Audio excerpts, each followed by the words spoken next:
briefing.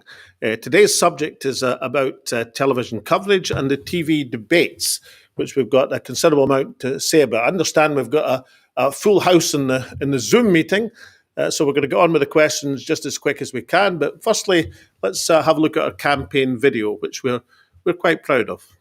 Play the campaign video. There's a lot of noise out there, so let's simplify things.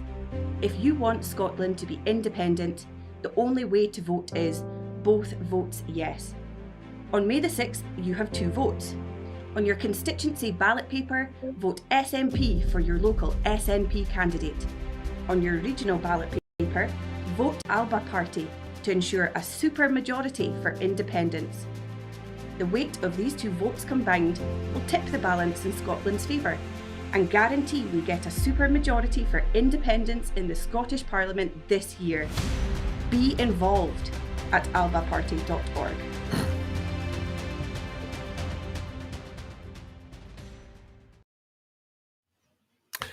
Thank you very much. Now, the subject of the press briefing today is leaders' debates and television coverage. And what we're announcing is the ALBA party will be writing tomorrow to the broadcasters and to Ofcom, pointing out that there's every reason for our inclusion in the campaign debates and indeed in a proper parity of campaign coverage. Now, our reasoning is this, that under a week ago we launched this party. The reason we'll be writing to the electoral authorities and to the broadcasters tomorrow is that I'm confident that at some point tomorrow the membership of the ALBA party will overtake that of the Liberal Democrats, one of those who are regarded as a mainstream political party. That is an important criteria on which the broadcasters who judge the participation in the debates and also the campaign coverage.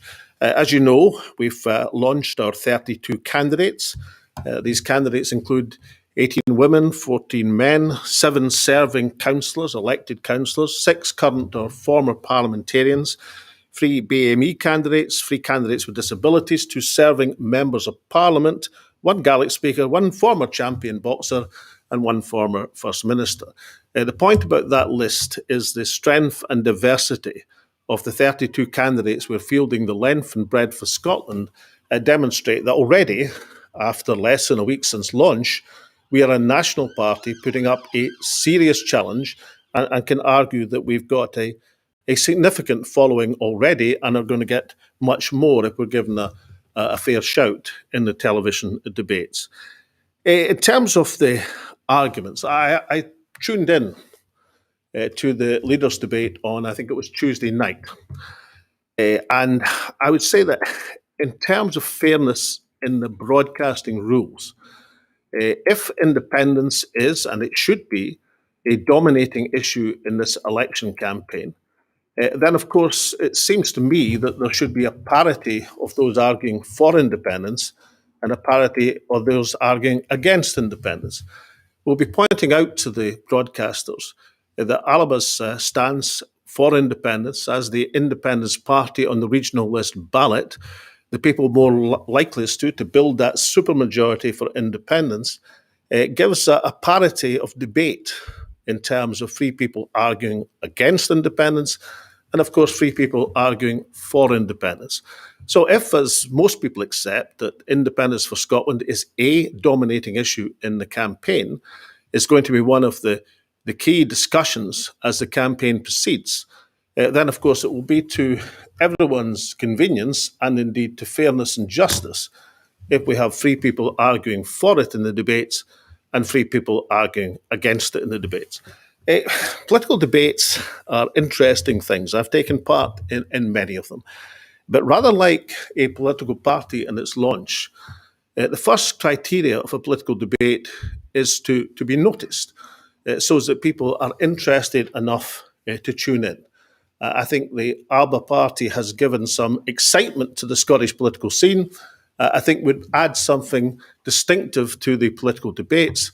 I think more people would watch if ALBA are participating than will watch if ALBA are excluded from the debates. So in fairness and parity, given the surge in membership as the fastest growing political party in Scotland, as a party which has demonstrated diversity and strength of its candidates list across Scotland, which by tomorrow will have more members than the Scottish Liberal Democrats after a week of existence, then there's every possible justification for ALBA being treated fairly in this coming contest. And these letters will go out to Ofcom and to the broadcaster tomorrow.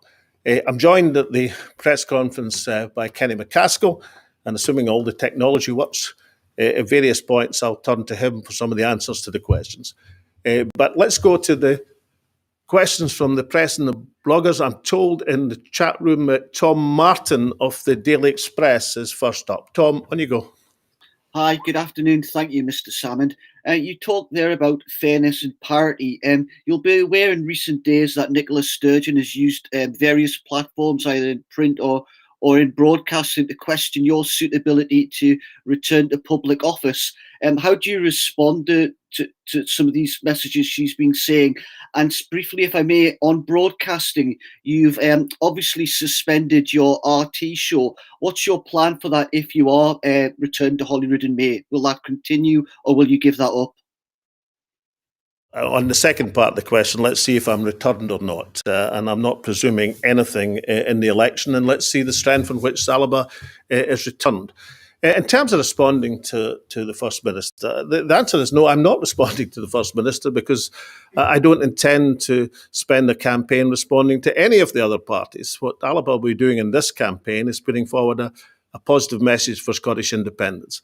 And as we articulate that, as all the candidates articulate that, as I articulate that, that I believe is what people want to hear. They don't want to hear about the personalities or whoever is saying what about whom in any of the parties.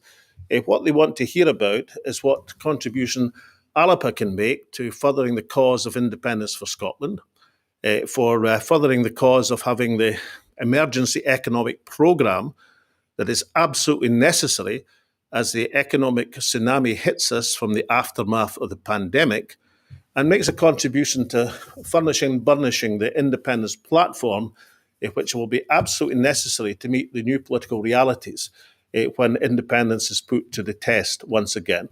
That, Tom, is what people are going to hear from me and from every ALBA candidate. And if we keep on that message, then I think we'll take some stopping as this campaign develops. And next up for our comment is Daniel Sanderson of the Telegraph. Daniel. Very much, Alec. I was just hoping to ask about ALBA's position on EU membership. Obviously, Scotland being taken out of the EU against its will is the SNP sort of main justification for a new referendum. But I think Kenny McCaskill was today raising the prospect of EFTA or EEA membership. One of your candidates, Brian Toplin, I think, is a well-known Brexiteer. So can you just spell out to voters exactly what your position is, whether you favour fully EU membership or some other position? And just secondly, you've mentioned a few times the number of members you've had since the launch. Can you just give us an idea of exactly how many members we're talking about? Thanks. On membership, we'll make our first membership announcement tomorrow. We don't intend to do a running total of members for very good reason. That seems to have got a number of parties into great trouble doing that. But we will make an announcement tomorrow because it's relevant to the subject that I'm speaking about, and that is that we are firmly of the opinion at the rate of membership increase, our membership will overtake that of the Scottish Liberal Democrats. We expect in the coming weeks to overtake the membership of the Green Party and the Conservative Party as well, unless, of course, they have an unexpected surge in membership.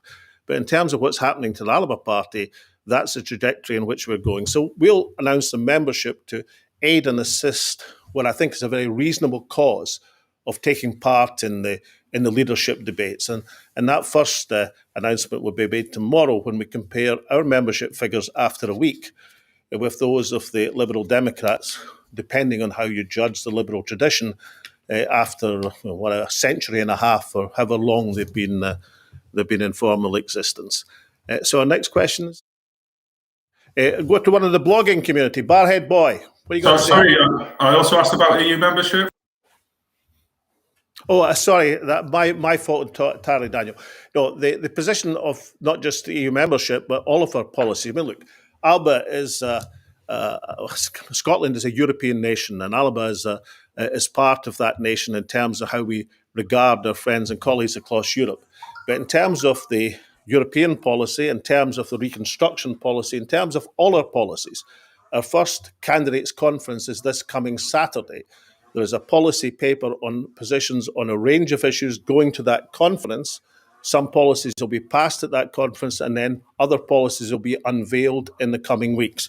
You mustn't expect us, Daniel, to show all of our attractive policies at one time, because you only have the capacity for taking so much, like the rest of us, information at a time. So we'll unveil the policies as they're approved.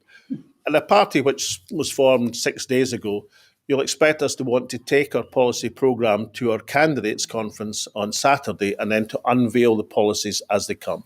But in terms of the overall attitude, Scotland is a European nation, and ALBA representing that European nation, you would expect to have a very friendly attitude to our friends and colleagues across the European continent. Right, now, can we go to Barhead Boy? Good afternoon, Alec. How are you? Thank you. Very just well. Just a couple of quick questions. Two of the biggest dangers to Scotland at the moment is obviously the fallout from the Brexit and what that's going to do to our economy, particularly our food and alcohol drinks industry. But that and the internal market bills, to me, seem two of the biggest threats to our democracy and to our nation and to our economy. How does the ALBA party intend to protect the Scottish nation against this onslaught of Westminster stupidity? Very good question. I mean, there's two aspects to this, of course. One is the use of Westminster of legislation to effectively rewrite the devolution position against the wishes of the Scottish Parliament, the will of the Scottish people. And there is proposed legislation after proposed legislation that's doing exactly that, which indicates that we have to have strength in the Scottish Parliament in order to face down these threats from Westminster, not just to negotiate Scotland's independence, but to make sure in the interim that the power grab from Westminster is stopped in its tracks. That's exactly why we need strength from Westminster. The other aspect that is clear already and will be devastatingly clear as the economy starts to move out of the pandemic lockdown phase is the damage done to Scotland's exports, to our prime Scottish exports, from our exclusion from the single marketplace, or for the bureaucratic hurdles which have been an obstacle along with the pandemic implications in terms. I mean, I saw figures the other day showing a dramatic decline in some of our key Scottish exports to Europe. The Scottish salmon was down by, I think, approaching 80% or more, for example, over the 2 months around the turn of the year. That's an extraordinary example of the extent of the damage by exclusion from the single marketplace. I agreed that it's perhaps magnified by other difficulties in terms of the pandemic regulations. Of course it is.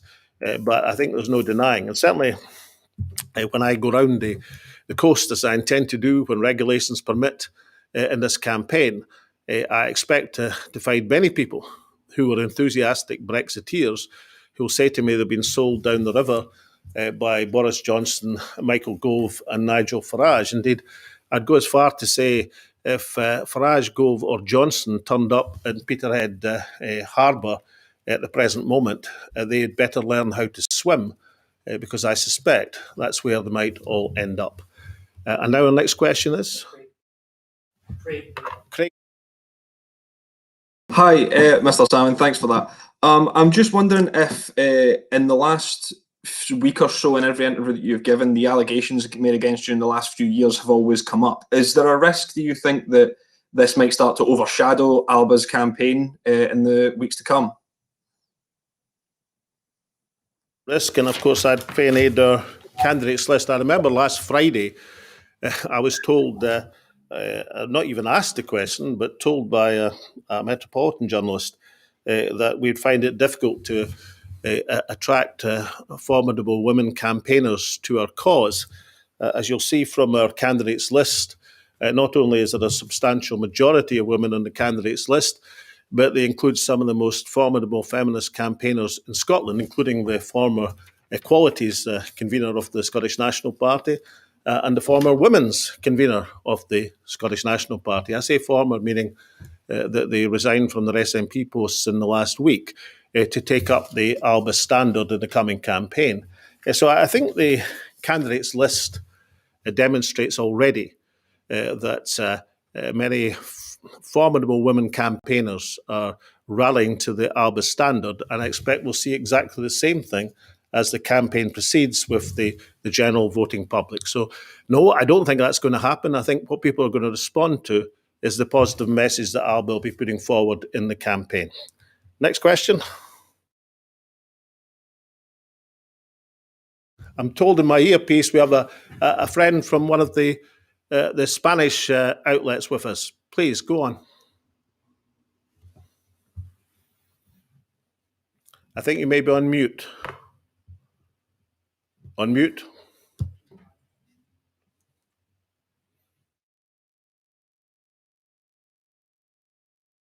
In the Iberian Peninsula, Pilar.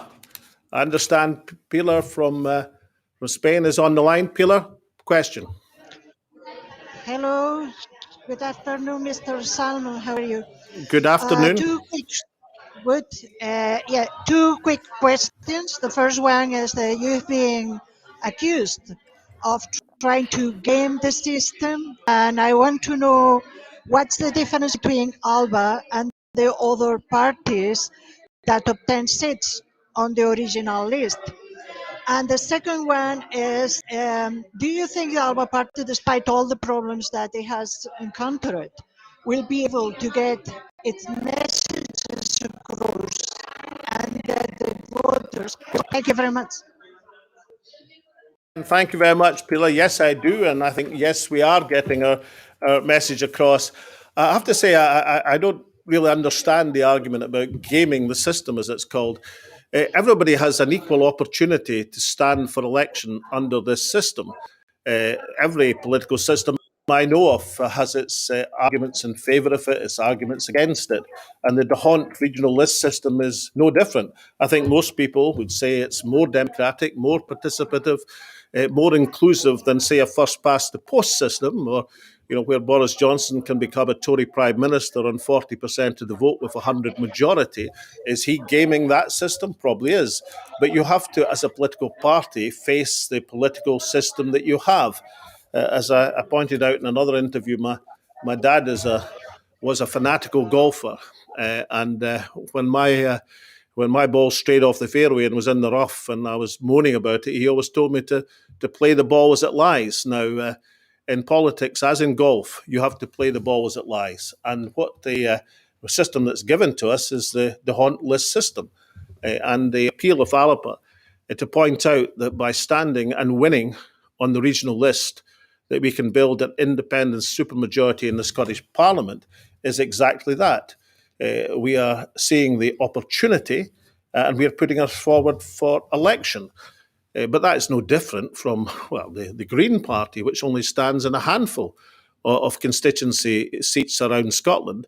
The difference is that we argue that our commitment to Scottish independence is absolutely, people know that, and people who wish to see Scottish independence and the Scottish supermajority will vote ALBA in the regional list. I think we've got a great chance of getting that message across. I think we are getting that message across. I think the indications from our candidates list, from the thousands of people we have flocking to our banner, indicate that the Length and Breadth for Scotland, and we'll continue that argument as the campaign develops. So I think we'll get that message across, Pilar, and thank you so much for your question. Next up, Kieran Andrews of the Times. Kieran. Hi, Alec. Thank you very much.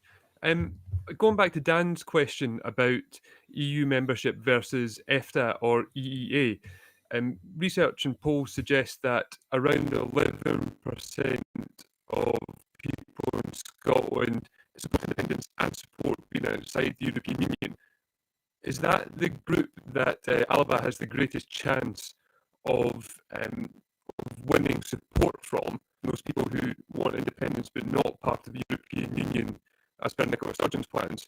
Or is this openness to not being part of the EU about practical policy considerations, given that we're now in a Brexit world? I got the question, Kieran. The line, there's interference in the line, but I think I got your question. What I'd say is this: that firstly, we cannot have policies until they're adopted by the party structures. Our party is 6 days old. We have our policy conference with our candidates all taking part, looking at the policy programme, and we'll make announcements as to what ALBA policy is following that conference in a systematic form. We shall publish a manifesto, and then, of course, I'll be able to outline the advantage of ALBA policy by doing that. But until we adopt a policy, by definition, we can't have one, apart from the prime aims of the party, which are to secure the supermajority for independence, to offer recovery policies, practical economic measures that will take us out of the pandemic recession, and thirdly, the necessity to furnish and burnish that independence platform to meet the new realities. So let's go into that conference and let's see the European policy that comes out of it, and then we'll see where ALBA's priorities lie. As for who we're going to appeal to, well, I think it's especially important that ALBA does not restrict our appeal to any one section of the community. Our candidates list demonstrates a degree of diversity that the other parties would give their eye teeth for, and that's how we intend to proceed. And if you ask me which group of people in Scotland I want to vote ALBA on the regional list, it's every voter. I am declaring, and I know this is a scoop, that I wish every single elector in Scotland to consider voting ALBA on the regional list ballot, and I do hope that many of them do. Next up. Can we go up to Guillermo? I think we lost your line from Spain. Guillermo, on you go. I think Guillermo's in mute, Case nearer to home, Michael Blackley of the Daily Mail. I'm going to bring in Kenny McCaskill, who, not for your question immediately, Michael, but you ask your question, because I'm just telling people I'm hearing in my ear that I've not brought in Kenny yet, and I certainly will do that. Michael, on you go. Okay, thank you. Good afternoon. Could you clarify exactly what your position is on when an independence referendum should be held? Do you think it needs to be in the next Parliament? Is it in the next 2.5 years, as Nicola Sturgeon said? And what needs to happen before it takes place regarding the coronavirus pandemic? Do we just need to be out of lockdown, or does it need to be further on in our economic recovery from lockdown? Thanks. Obviously, as you've heard me at every interview and press conference I've given, there's a huge priority, and we'll be bringing forward what we think are sensible policies to accelerate economic recovery from lockdown, from the implications of the pandemic. And I know that everybody accepts and says there's a huge economic issue. I've yet to see, and this is not directed in particular at the Scottish Government or the Scottish Parliament, I've yet to see a policy programme which meets what I believe is going to be an economic tsunami as the pandemic unwinds in economic terms. The pandemic's been a global human tragedy, but if we are to avoid it turning into an economic tragedy of immense proportions, then the economic measures are going to have to meet the scale of that challenge.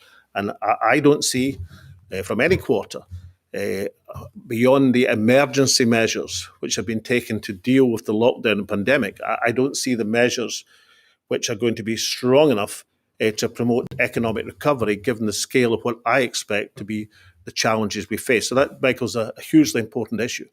But in terms of the timing of referendum, etc., the position of ALBA is that the Scottish Parliament should be consulted and should give a direction to the Scottish Government to begin independence negotiations with the UK Government.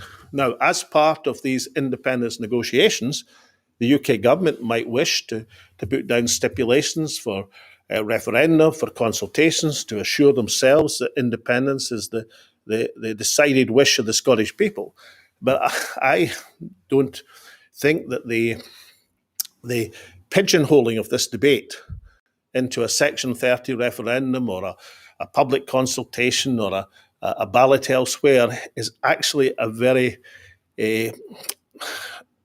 either straightforward with the people or way to proceed, which has the statecraft required to get a result from Westminster. I don't think you should tell in advance your negotiating opponent what exactly you're going to do and the timescale you intend to do it on.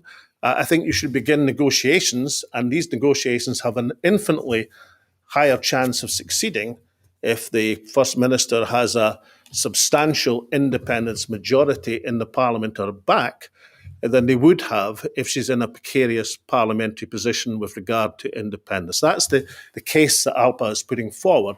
I think it's a strong case for how you deliver the opportunity for independence, and pigeonholing yourself into one route in one timescale, I think has limitations over the advantages of taking the substantial independence supermajority in the Parliament and taking direction from that and including the Parliament instead of a single party in the drive to independence in Scotland.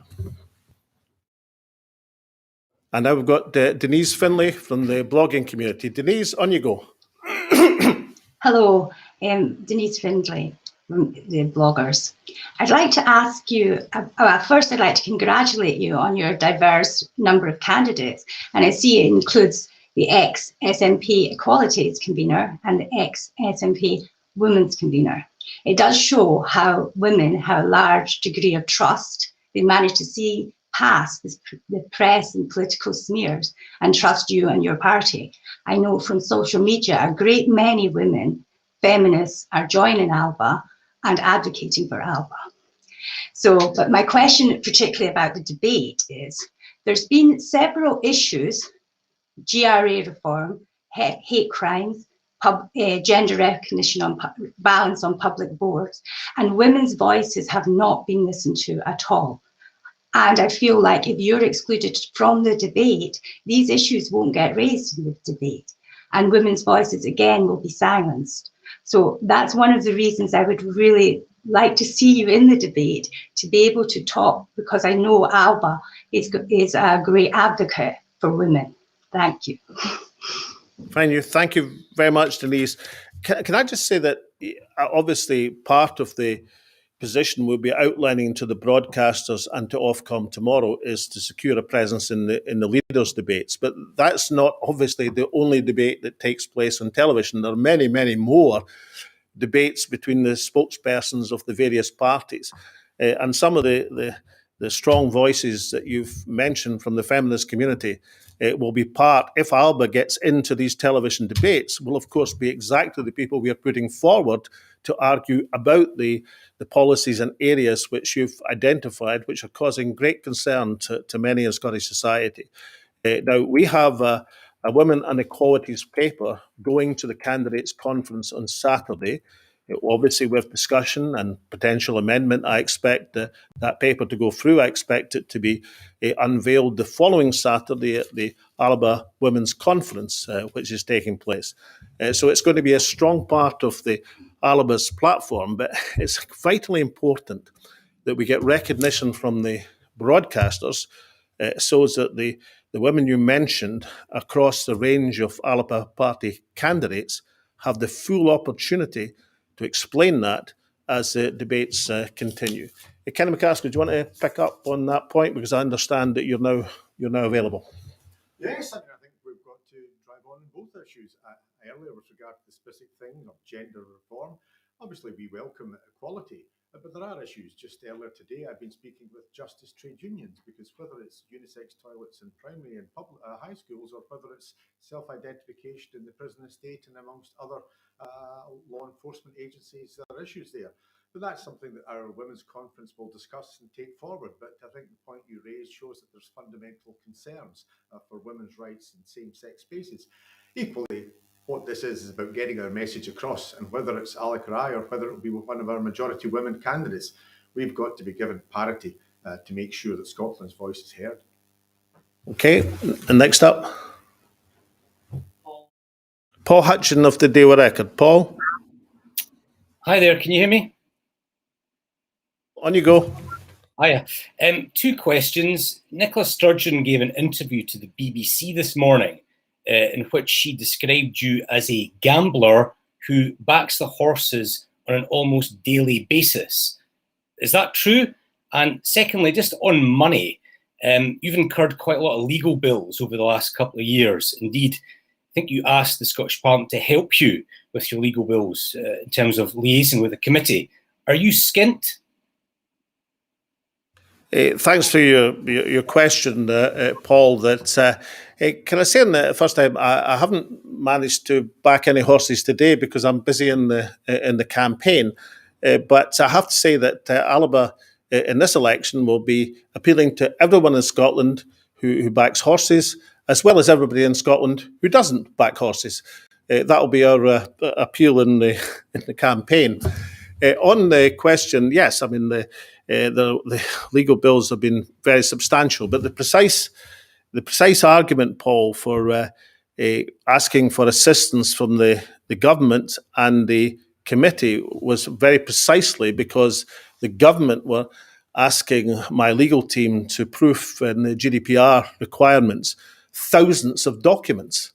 Now, I couldn't do that. I'm not a qualified lawyer, but having to proof them for GDPR purposes required legal advice.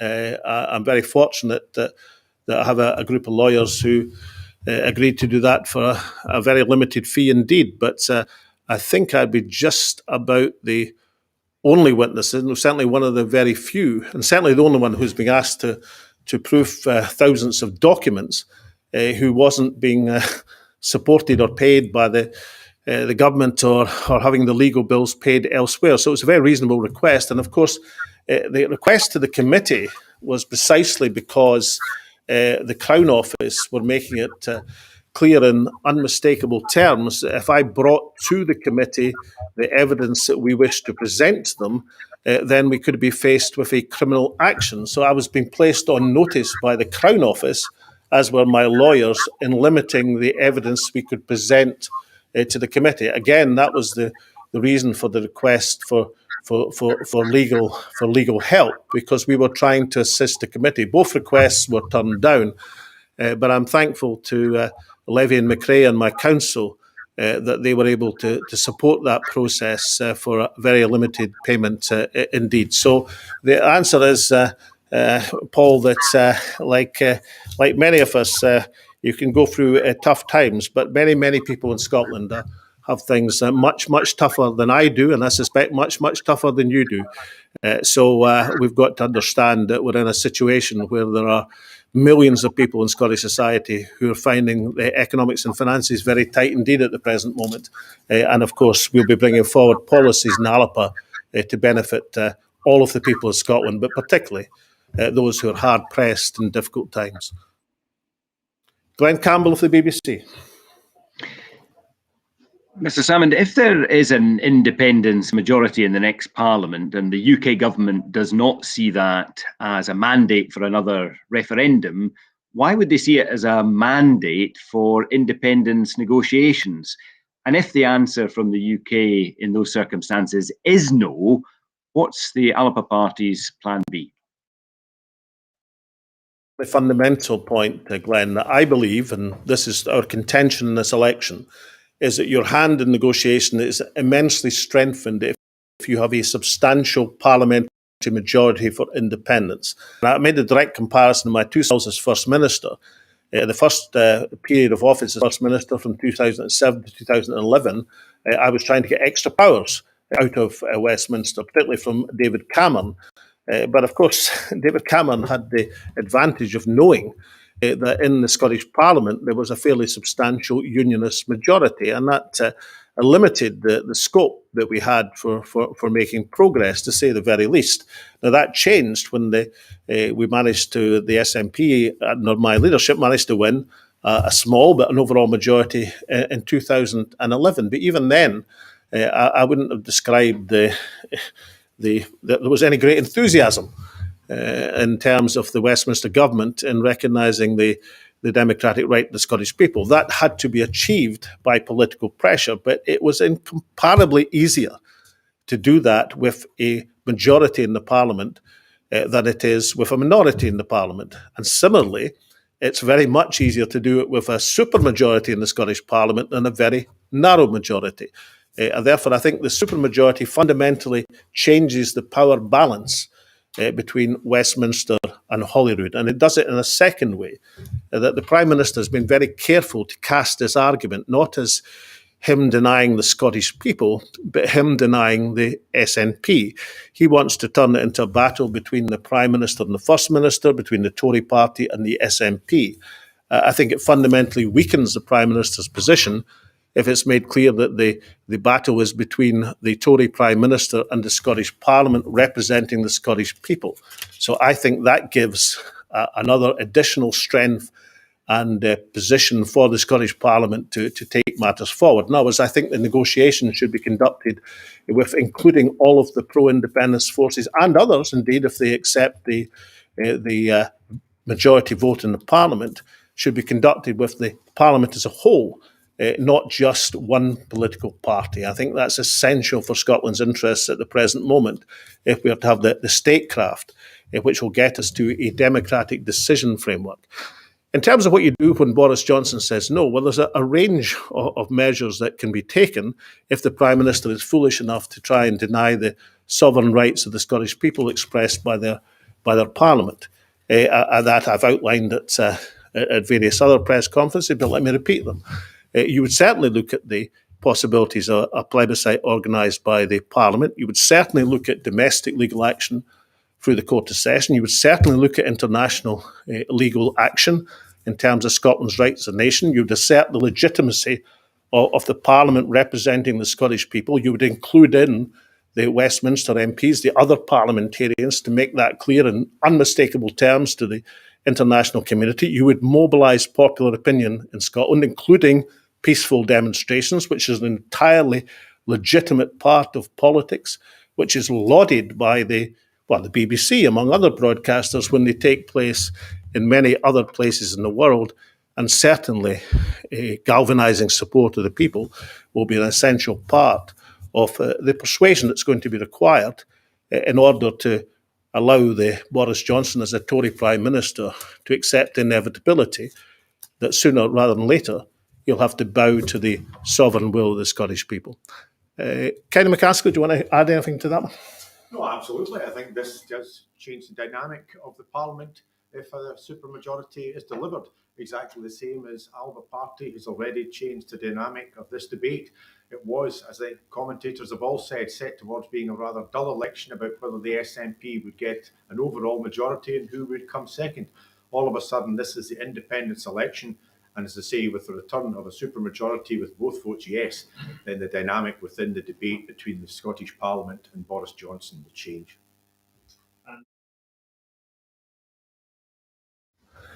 Jason Michael McCann. Jason. Hello, Alex. Fesker Ma. I apologise. There seems to be a camera issue my end. First of all, Alex, congratulations on 32 candidates. As you well know, 32 is a very important and symbolic number to us over here in Ireland in the unification movement.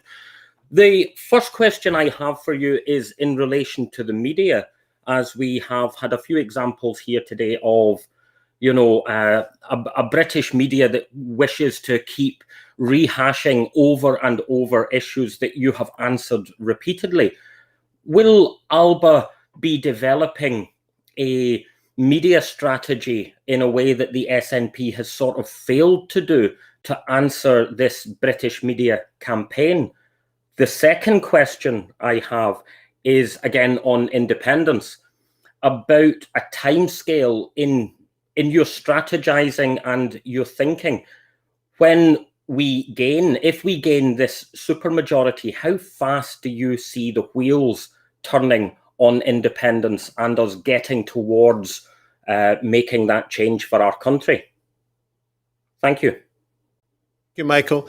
On the first question, let me say, look, I'm now back in public life. Politics is a rough old trade. You come to press conferences like this one, and you answer questions put to you by journalists and by others, by bloggers and by television and radio and so on and so forth. I've got no objection to any of that. That is the perfect entitlement of the journalists who attend. Indeed, it's not just the entitlement; it's the duty of the journalists who attend these press briefings. So they'll get no complaint from me as far as that's concerned. On that, I mean, it doesn't mean that you don't develop and realise the extent of the importance of the new media and political discourse. Some years ago, the SNP, I think, were very adept at that. Not perhaps the first in the world, but certainly in 2007 and 2011, as far as election campaigns, we were well ahead of the field in the Scottish National Party. Now in ALBA, I expect for us to be well ahead of the field.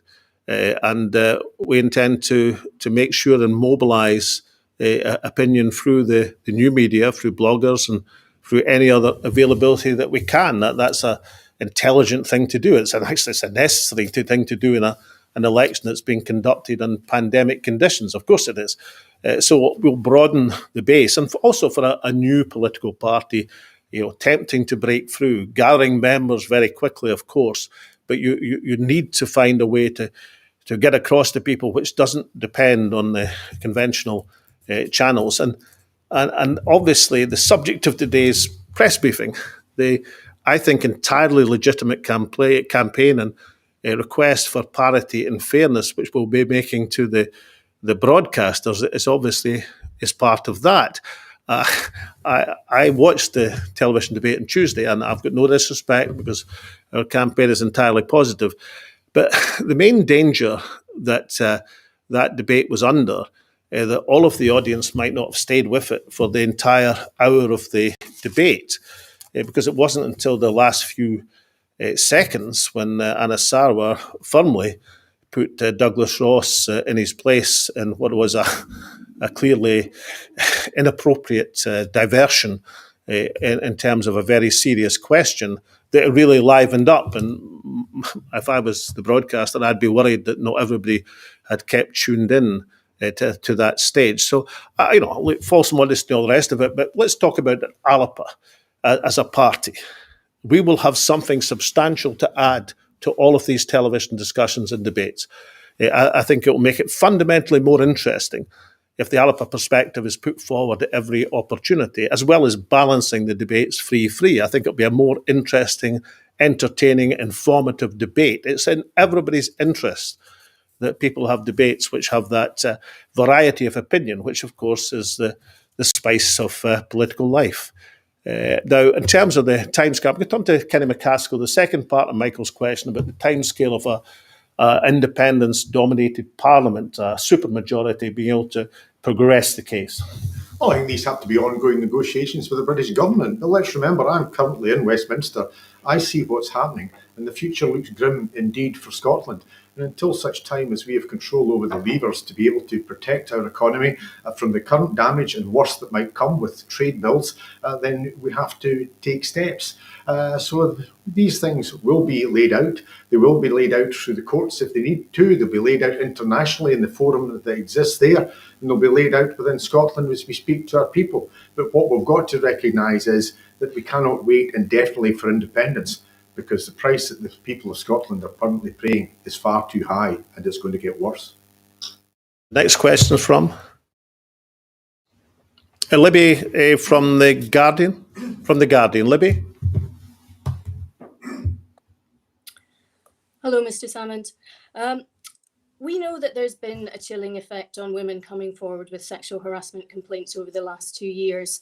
And I wanted to ask if you have any concerns that taking part in these debates and keeping these questions in the public eye, whether you believe that they should be or not, is going to compound that chilling effect. Well, Libby, as you're well aware, I've said, as far as I'm concerned, after the Court of Session case, the trial, the verdict of the jury, the free inquiries, that I think it's time to accept the results of these investigations, those that you like and those that you don't like. and move on to the debates we're having in this campaign. And I think that's the overwhelming view of people in Scotland. There were aspects of how the parliamentary committee was conducted, which I certainly didn't approve of, but that's a matter for the parliamentary committee. The Laura Dunlop review that came forward with its 10 structural changes to the policy, I think will advance things in the longer term. But the question would be, why did that take so long to be brought forward as far as the Scottish Government processes are concerned? But I'm certain that the overwhelming feeling of most people in Scotland is, after the 2 court cases, the 3 investigations, accept the results, apart from, of course, things that come out of the recommendations of the parliamentary inquiry. I'm talking here about the unanimous recommendations in terms of the Scottish Government and the Permanent Secretary's behaviour, and also, of course, the question of the leaking to the Daily Record, which caused so much anguish to everyone, and I say everyone concerned in the case. So apart from these things which came about as recommendations of the Parliamentary Committee or the Hamilton Inquiry, which obviously have to be taken forward on that basis, I think the overwhelming feeling in fairness in Scotland is it's time to move on and time to discuss the issues about the independence of our country and the priority of getting to that independence as quickly as we can, and the sort of positive platform that ALBA will bring to this campaign in every sense. Next question. Greg Russell of National. Greg? Greg, are you with us? Next. Right, we'll go. Greg, is that you back in now? You're not on mute, are you, Greg? Case Dan at the Sun. Dan, on you go. We'll come back to Greg in a minute or two. Hi, Alex. Thank you. What would you say to claims yesterday by Anas Sarwar that your return to politics is not motivated by the national interest, but by revenge? And secondly, just quickly, will you take legal action if the broadcasters refuse to allow you onto the TV debates? Thank you. We'll conduct our campaign in a positive way. So we'll be able to judge the ALBA campaign against the campaign of all of the other parties. My overriding view in this is that if you have negativity in a campaign that everybody participates in, then the party or people who are the most negative tend to win because they'll out-negative the other people. If alternatively you have a party and a cause, or parties, let's hope for that, who put forward a positive perspective, who spend their entire time not talking about what their opponents have or haven't done, or what they're saying or not saying, or what they should say or shouldn't say, but actually talk about what they're saying, what contribution they've got to make, what policies they have. If you conduct a campaign in that fashion, then the positive party and the positive message will gain support. Now, Dan, you're the second part of your question, which I just didn't quite catch in my earpiece. So, but I know there was a second aspect to your question. I was just asking if you would take legal action if the broadcasters were to refuse to allow ALBA onto the TV debates. Well, I'm certainly not ruling that out. I mean, but I think ALBA is a party formed 6 days ago. If you take, for example, the position of ourselves in the Labour Party with regard to the Electoral Commission. Now, I think, frankly, ALBA, I wasn't involved at the time, but I've seen every bit of the documentation, and that given they actually put forward the ALBA symbol in early February to the Electoral Commission, they had a stronger case than Labour had in terms of identification marks. I think Labour didn't put their one with Anas Sarwar in the ballot, I think, to around about the 20th of March. But even so, my hope and belief would have been that the Electoral Commission could have accelerated its processes to accommodate things which were necessarily late. In the case of ALBA, because it had just been formed as a political party. In the case of the Labour Party, because Anas Sarwar had just been elected leader. Now, the reason I tell you that, Dan, is because, of course, Labour did take action. They went for a declarator or its English equivalent in the High Court in London. Now, I must say I would have been strongly tempted down that course. But of course, ALBA is an organisation which has been less than a week. And I think the many thousands of people who've contributed their hard-earned cash to ALBA expect us to devote it to the campaign, not to legal action. And the Labour Party ended up with a 5-figure bill, I understand, in a case which maybe was weaker than the case that ALBA would have had. But nonetheless, the political parties have to think long and hard before directing funds. Now, in case of this case, I hope and believe that won't be necessary. I hope and believe that given, in many senses, I mean, I watched the debate on Tuesday. I think I heard Willie Rennie talk about me 3 or 4 times in the debate. I heard the invigilator of the debate talk about ALBA in the debate. You can't really conduct a debate talking about a political party when they're not represented. That's not fair. It's not right. But both given that and the very positive case that we are putting forward, the reasons for our participation, remember, 32 candidates, the length and breadth of Scotland, a diversity and breadth of appeal that no other party can match, the substantial number of parliamentarians and ex-parliamentarians and elected councillors on our list, the arguments which were referred to earlier by Denise Findlay about the case for women in society that we are putting forward, which is distinctive from many of the other parties, but above all in terms of the requirements for political balance in an election campaign that's so vital, that you should have 3 parties arguing in favour of independence and 3 arguing against it. The parity that's required in a political debate, I think ALBA can offer that, and I'm hoping and believe that the broadcasters will see the advantages in that, as well, of course, as keeping people tuned in by making the debates more interesting. Kenny, do you want to pick up on the debates? Yes, I think that's something we'll go into in a spirit of openness. We hope that good sense will prevail. We are deeply disappointed with the Electoral Commission. It does seem to us that we met all the rules. It's quite clear we met the rules and they accept that. Others were in later and seem to have been able to be progressed, certainly with regard to the SNP.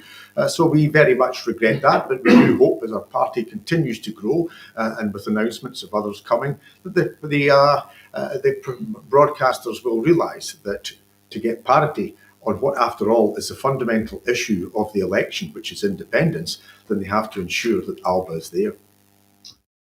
Question is, Dave Llewellyn, the blogger. Dave.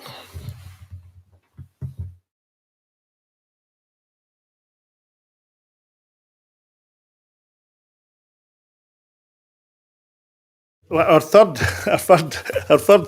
chance to hear from Guillermo in Spain. Guillermo, are you there? Hopefully, yeah. Can you hear me? Yes, I can. On you go. Thank you so much. Hi, good afternoon, Mr. Sabon. Just 2 quick questions.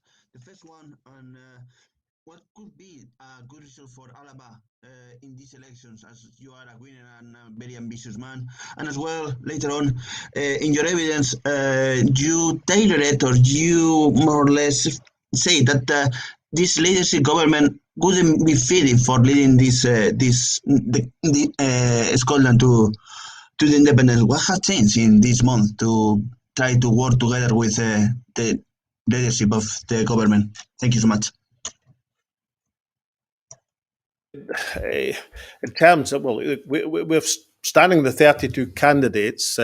We're hoping to win parliamentary representation in every area of Scotland. We've got candidates standing the length and breadth of the country. So our aim, and we're not going to overclaim. We're not trying to be boastful. We're offering ourselves to the people for support.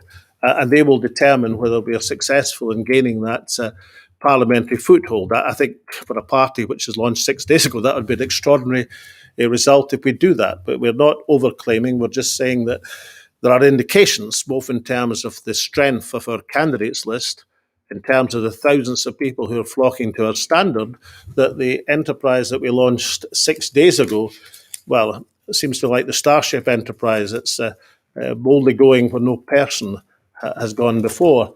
Kenny McCaskill, anything on Gareth's question? Well, I think I would just echo that. Membership is growing by the hour. We'll be commenting on that tomorrow. We've now got 2 MPs Guillermo, as you'll know, that now is larger than the Labour Party in Scotland. Our councillors are growing, not just the 7 that we've already declared as candidates, but they're coming in from across the country. So ALBA Party is on the march and independence is on the agenda. And next up is... Oh, we're going to have now got Dave. Dave, on you go. Hi, Alec. Sorry about that. It's a new system. Basically, I've got 2 questions. The first one, given the fact that the Electoral Commission have stopped you using your logos and your statements on the ballot, do you think there's some British state skullduggery involved in this? And the second part of my question is, given Nicola Sturgeon's statement about the gambling, what kind of odds would you give us that we pass the Tories on membership by the end of next week? Well, I think that might be an odds-on bet, Dave. On the Electoral Commission stance, well, I could say one thing. It wasn't particularly directed at me because the difficulties that were being placed in the way of ALBA were long before I became involved.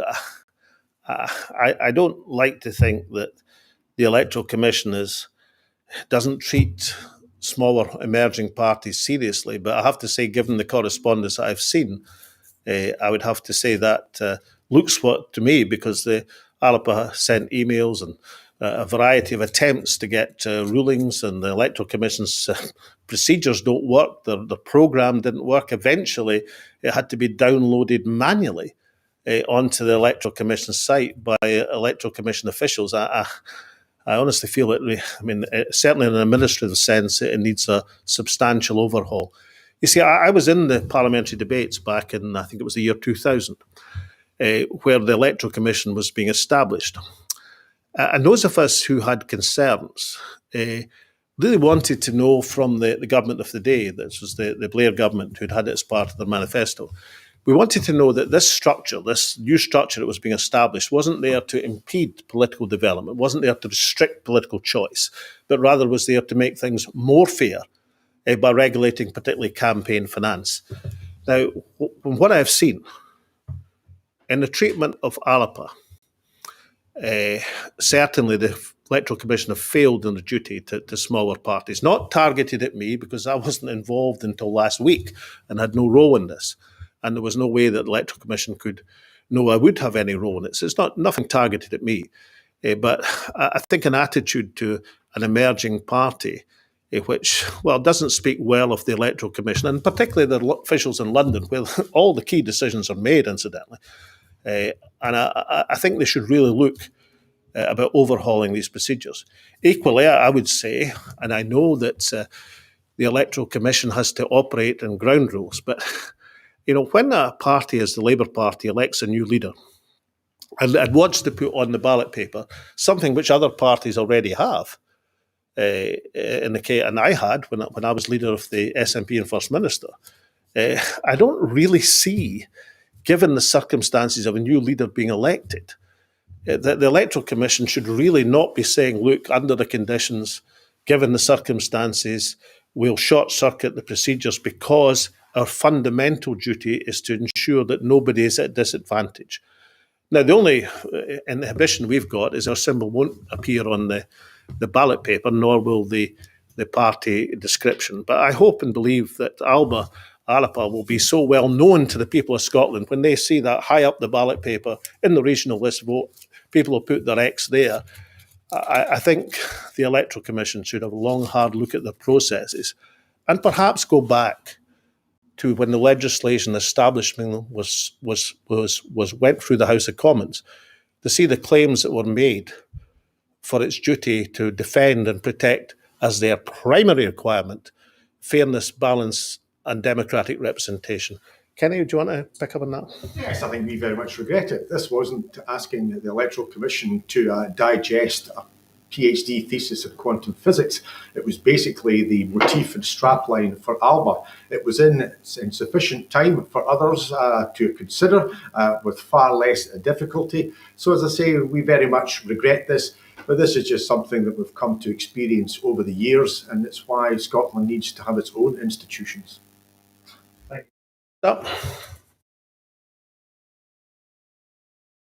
Greg, I think your line wasn't working. So Greg Russell from the National.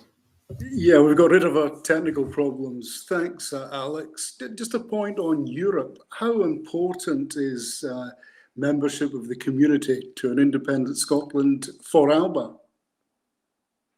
As I said, Greg, in answer to other questions, let the policy papers come forward. But the European dimension is important to Scotland, not just in current debates, but it's been important to Scotland for more than a 1,000 years.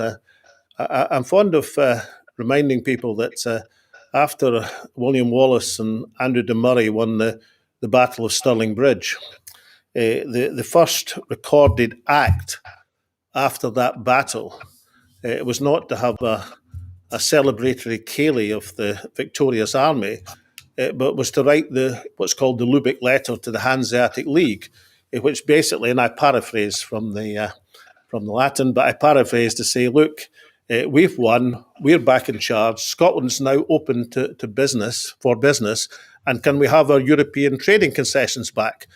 Now that is a potted summary of the Lubeck Letter, but basically that's what's there. So, back in the 13th century, the late 13th century, Europe and European markets were of crucial importance to Scotland. They are 1,000 years or 700 plus years later, even more important to Scotland. And when ALBA, the paper we're taking to the candidates conference on Saturday, it gives full recognition of Scotland's ancient, historic, but practical and modern position as a European nation. Next. And our very final question for the day is Ken MacDonald of iScot magazine. Ken, I apologise for you being last, but I think if I remember correctly, iScot's a monthly publication, so perhaps you're under less of a pressurised timetable than some of your daily colleagues. Ken MacDonald. We are. Thank you very much indeed, Alex. We recognise very well by promoting the supermajority narrative and certainly not fielding any candidates in a constituency vote, it can be argued that you really are putting country before party. So what would you say to those folks who say that they can't bring themselves to vote for either the SNP or for the ALBA party, given that the prize should be independence and not polarised partisan political parties? Well, the prize is independence, Ken, which I've fought for all of my political life and have fought for before my political life and argued and tried to explain the case for. I believe that if you're to win independence, then you have to galvanise opinion. The opportunity for that galvanising of opinion is often during an election campaign. There are opportunities out with election campaigns, but an election campaign tends to crystallise many of the arguments, just as the referendum campaign of 2014 took the independent support to a new level in Scotland. Why? Not because the arguments changed, but because people had the opportunity in so many communities to hear these arguments for the first time. And therefore, if we're going to persuade our fellow citizens to choose independence, it's not just a question of waiting to see the opinion polls rise in that direction. It's not just a question of being prepared to face down Boris Johnson. It's a question of winning the hearts and minds of the Scottish people. And an election campaign and articulating a case for independence with our fellow citizens is the greatest opportunity for that.